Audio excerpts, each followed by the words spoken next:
सुपारीच्या नावाखाली लाल चंदनाची अवैध वाहतूक करणाऱ्या पूर्व नागपुरातील दोन मोठ्या वाहतूकदारांच्या कार्यालयावर दिल्ली इथून आलेल्या DRIच्या पथकानं धाड टाकली। त्यामुळे वाहतूक व्यावसायिकांच्या क्षेत्रात खळबळ उडाली आहे। मात्र चौकशी पथकानं कोणतीही माहिती दिलेली नाही, तसंच व्यापाऱ्यांची नावं देखील उघड केलेली नाहीत। नागपुरात सुपारीचा व्यापार मोठ्या प्रमाणात होतो। सुपारीची एक मोठी खेप बंगलोर आणि इतर शहरांमधून ट्रकमधून इथे पोहोचते।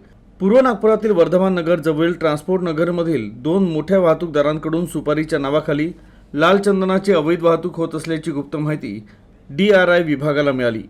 DRIच्या दिल्ली इथून आलेल्या पथकानं शुक्रवारी अचानक दोन वाहतूकदारांच्या कार्यालयावर धाड टाकली। मात्र ही कारवाई अत्यंत गुप्त पद्धतीनं पार पडली। लाल चंदन नागपुरात आणलं जातं। तेल तसंच परफ्यूम बनवण्यासाठी उत्तर भारतात पाठवलं जातं। या व्यवसायातून मोठ्या प्रमाणात कमाई होत असल्यानं वाहतूकदारांकडून अवैध मार्ग अवलंबला जातो। DRIच्या पथकानं शुक्रवारी धाड टाकलेल्या दोनही वाहतूकदारांना अटक केली आहे। विशेष म्हणजे सध्या या वाहतूकदारांची नावं उघड करण्यात आलेली नाही।